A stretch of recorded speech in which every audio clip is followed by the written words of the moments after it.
que é o TDAH, assim, Simon? Se tu tivesse que explicar para alguém o que é o transtorno de déficit de atenção e hiperatividade.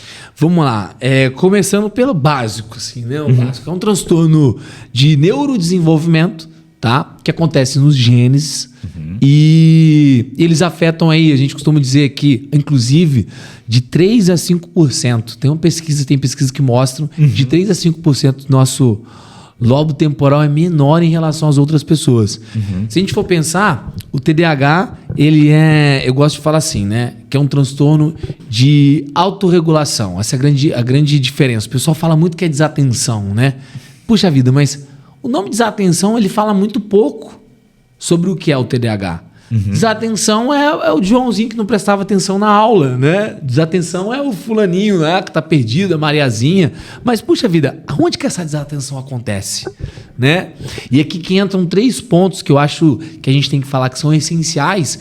E esses 3 pontos, eles têm que estar juntos, né? São 3 falhas que acontecem no indivíduo que sofre de TDAH.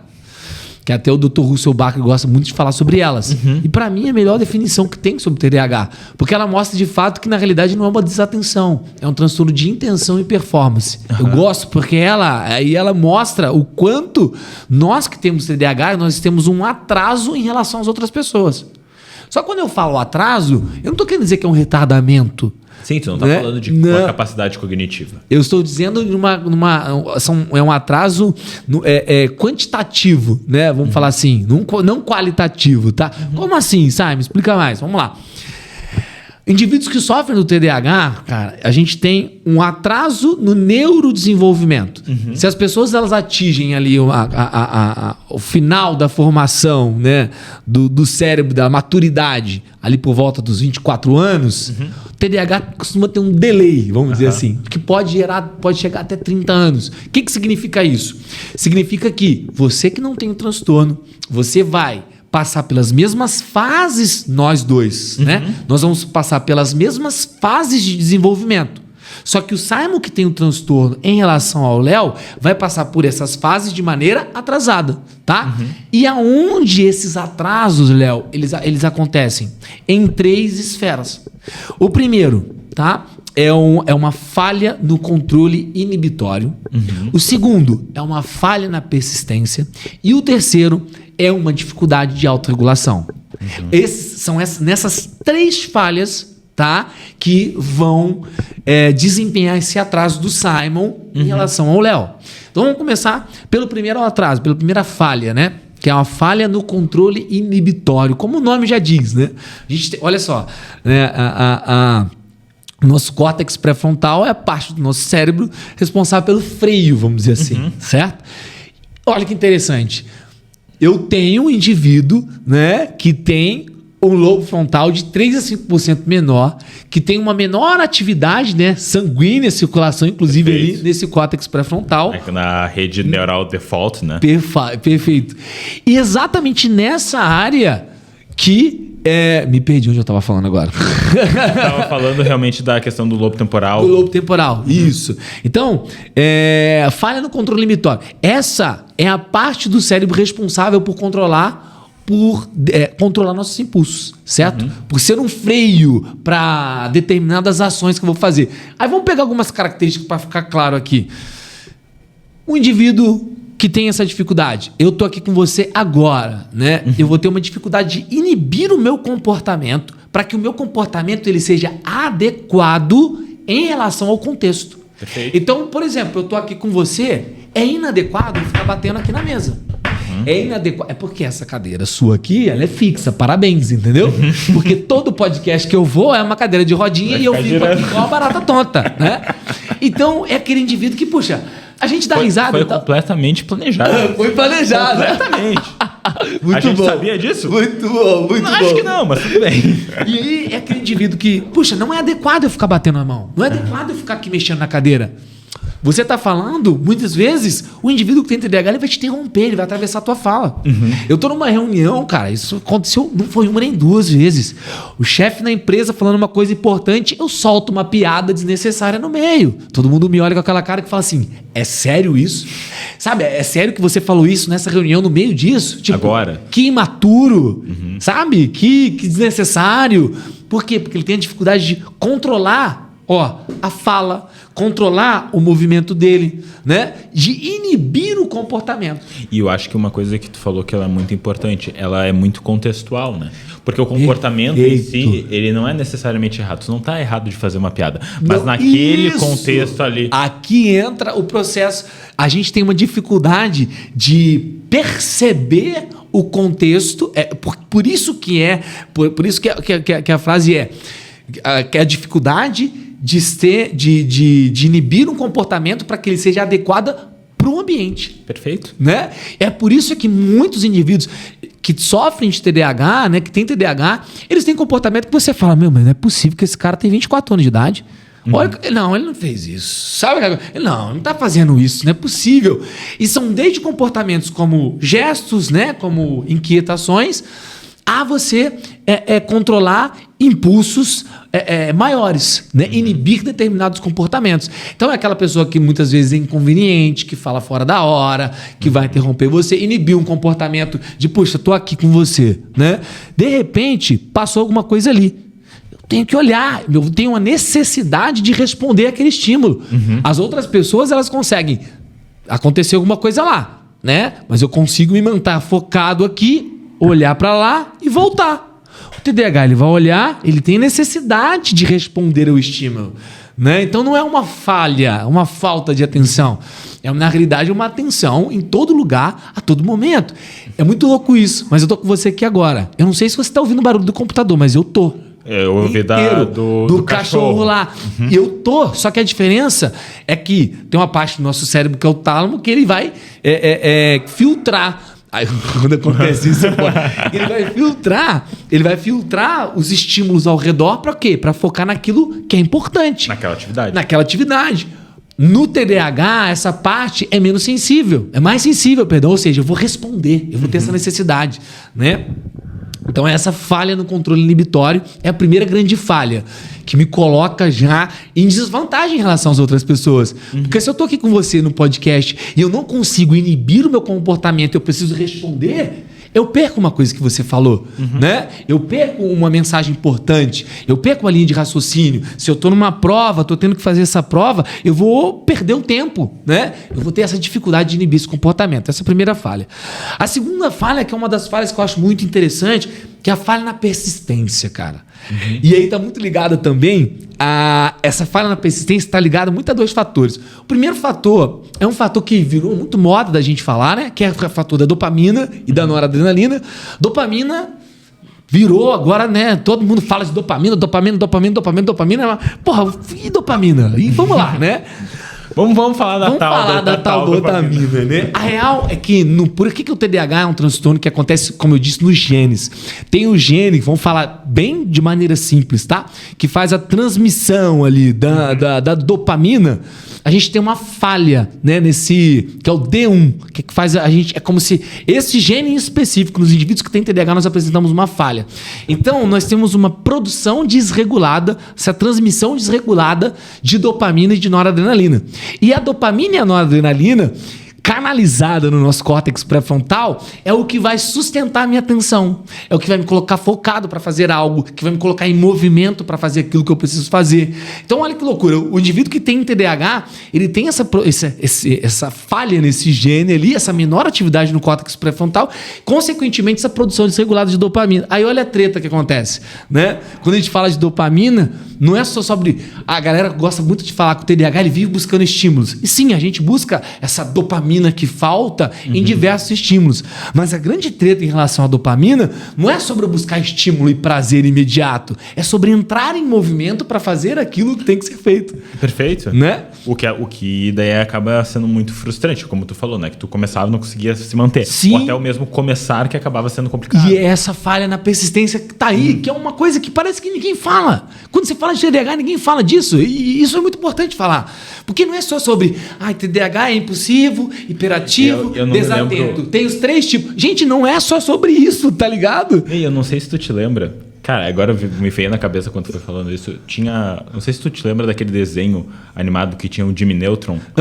Que tinha um cientista que era um dos vilões, que ele nunca terminava a tarefa, que era sempre o projeto que ele fazia era até um determinado ponto. Sempre faltava Esse uma cara parte. a gente já pode definir já aí um traço do TDAH. Exato, né? E eu acho que é importante a gente ir entendendo sobre isso, porque uma das coisas que eu, por exemplo, eu vejo muito com pacientes, e, por exemplo, tem pacientes que têm o transtorno de déficit de atenção e hiperatividade, por exemplo, também trabalhar isso e até a questão de regulação emocional. Isso é a terceira grande falha que a gente fala, né?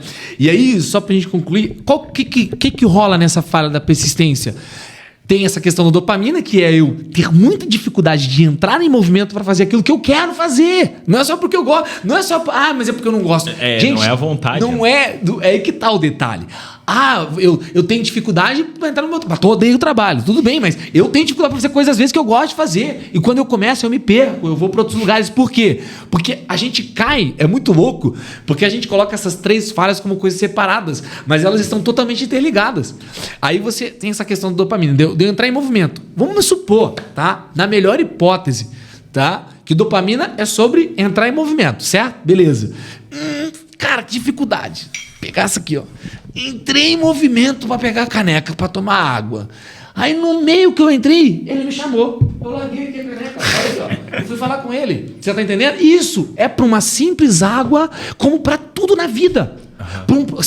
Eu começar o projeto do podcast. O que é persistência, Léo? Cara, é tu seguir fazendo mesmo quando as coisas vão tendo as oscilações. Pra ter persistência, cara, é muito louco isso. Eu preciso de 3 componentes. Pra eu persistir em algo, eu preciso primeiro de uma visão de futuro. Perfeito. Qual que é a parte do cérebro mesmo, Léo, que eu tenho uma visão de futuro? Córtex pré-frontal. Loucura, né? Qual que é a parte do cérebro que eu tenho uma menor atividade e dificuldade? Córtex pré-frontal.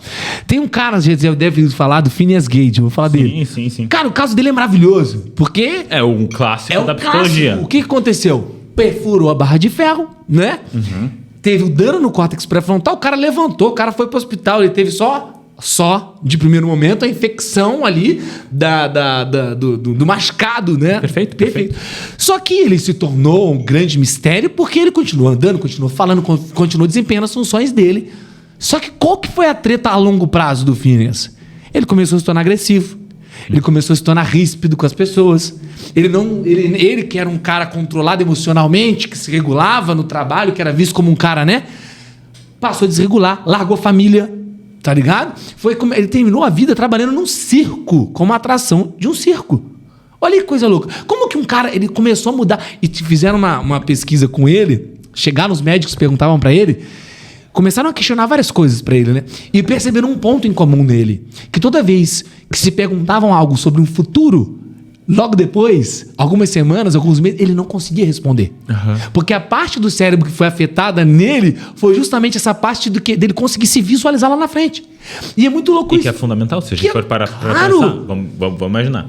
A parte antes do podcast, a gente não tem ideia como é divertida a parte antes do podcast. Mas a gente tava falando aqui que eu fiz um machucadinho na testa, que eu tava fazendo um seguro de vida. Literalmente, eu tava fazendo seguro de vida. Eu quero saber o que TDAH que pensa no seguro de vida. Exatamente, né? Eu fico pensando sabe? No caso do Phineas Gage, por exemplo. Entende? Que seguro de vida ele ia ter? Que seguro de vida. Então, assim, o que ele não... A gente não... Essa visão de futuro TDAH... Eu lembro que... Olha uma das tretas. Eu ia nesses cursos de desenvolvimento pessoal e as pessoas mandavam eu pensar daqui 5 anos, daqui 3 anos. Eu nunca consegui planejar, pensar.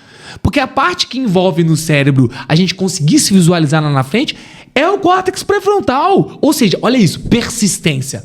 Persistindo lendo em mentes, você precisa do quê? De ter uma visão de futuro sobre o que você quer ler em mentes. Você precisa de motivação. Motivação tá ligada ao quê? dopamina, tá ligado ao quê? Um passo a passo, seguir um roteiro. Entender que tu vai errar e tu vai ter que voltar. Isso, vai ter e que peraí, vamos lá.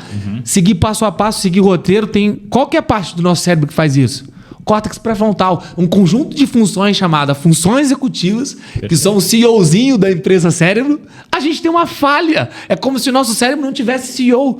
Então a gente tem dificuldade de organizar, de categorizar, de definir prioridade. Primeiro é isso, depois aquilo. Então, cara, o indivíduo que tem TDAH, olha isso. Para ele persistir em algo, visão de futuro afetada, motivação afetada e comportamento. Para eu chegar no futuro, para eu persistir, eu preciso de comportamentos, ter motivação e ter uma visão de futuro. Sem esses 3 elementos, eu não consigo persistir em nada. E aí eu consigo entender a grande treta do TDAH, que pouca gente fala. Que é uma treta, cara, que vai afetar o quê? A minha autorregulação emocional. Aí vamos para o terceiro viés, que é a autorregulação. Por quê? A gente tem é como se eu tivesse dificuldade de regular aquilo que eu estou sentindo para ser adequado ao contexto. Então você vai conseguir perceber se eu não gostar de alguma coisa de uma maneira muito intensa. É normal sentir raiva. O que não é normal é eu catar essa caneca e catar lá na parede. Você tá entendendo? É normal determinadas... eu não consegui. Cara, não tô conseguindo aqui. Olha que doideira. O TDAH vai sentar para começar um projeto. Sentei. Aí o que acontece? Começa a cabeça ali. Aí ele começa... Finalmente ele sentou. Aí ele começa a responder um estímulo. Certo? Aí beleza, não, vou voltar. Aí ele tenta de novo. Aí começa a responder algum outro estímulo. O menino que atrás não sobe nele. Né? Porque qualquer atividade que é meio entediante... começa a irritar, começa a causar uma inquietação, né? Por quê? Porque eu preciso de alguma coisa que me mantenha estimulado naquela atividade. Eu não tenho. E aí eu fico o quê? Puto, largo aquilo, chuto o balde, dane-se, acabou.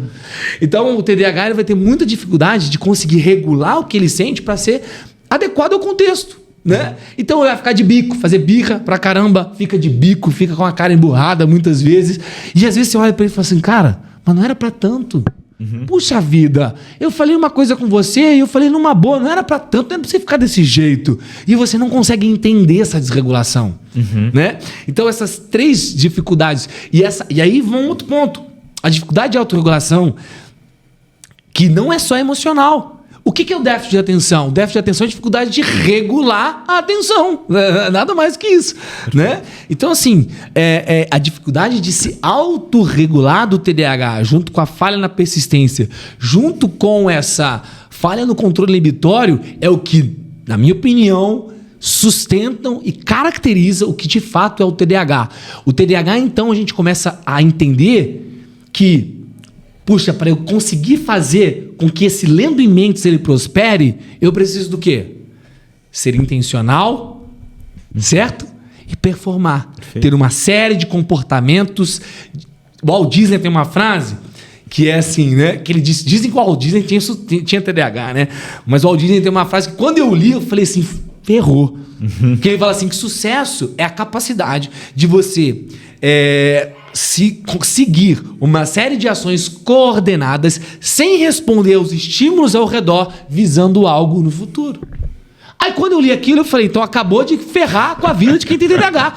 Você tá entendendo? Quem tem TDAH, para ter sucesso, é mais difícil. E as pessoas não conseguem entender isso. Então, TDAH não é desatenção, é um transtorno de intenção e performance. Ele afeta a minha capacidade de ser intencional em algo, em um relacionamento, em um projeto, performar para aquilo chegar, para eu conseguir chegar num ponto X, né, daquilo que eu quero. Não sei se eu me fiz claro. Não, eu acho que sim, eu acho que é importante, né? E a gente precisa entender dessa questão neurodesenvolvimental, porque, de novo, é diferente de ser momentâneo. Não, né? Ele é crônico. Exato. Esse é crônico. Então, o que a gente tem que entender é que o atraso do TDAH, ele é crônico, ele é um atraso de desenvolvimento crônico. Por mais que eu nunca vou conseguir, Léo, me equiparar às pessoas que não têm o transtorno. E isso tem que ficar claro. Eu não estou me colocando numa posição de coitadinho aqui, nem nada. Pelo amor de Deus, eu sou o cara que mais tem um pavor disso. Né? Eu tenho até uma frase que eu costumo falar para o pessoal, que o pessoal às vezes fica meio assim... não importa qual seja a tarefa, encontrar os meios de fazer a tarefa já faz parte da tarefa. Então, se eu tenho que ler um livro, eu não posso falar que porque eu tenho TDAH, que eu não consigo ler um livro. Se eu tiver que ler em pé, andando para um lado para o outro, explicando para uma plateia invisível, eu vou fazer isso, porque é dessa forma que eu leio. Entendeu? Entendeu? Então eu encontrei um meio, né? Então assim, mas uma coisa é fato. Se colocar... Eu falo isso com certeza, tá? Se eu não tivesse TDAH e não tivesse transtorno bipolar, a minha vida ia ser mais fácil sim, porra. Eu ia conseguir estar atingindo outras coisas que o transtorno ele acaba não me limitando, mas me colocando numa dificuldade de performar igual a outra pessoa. E eu acho que daí isso entra naquela questão que a gente fala, transtorno precisa trazer prejuízo. Por favor, exatamente. Porque transtorno ele traz prejuízo. E quando a gente está falando disso, é importante que a gente entenda que a gente está falando de pessoas que estão passando dificuldade em vários contextos e a gente precisa estar. Daí é o processo de psicoterapia, de trabalho psiquiátrico, médico, e da gente poder achar formas realmente de poder fazer esse trabalho e poder trazer essa melhoria. Né? Então a gente precisa entender que está trazendo esse prejuízo.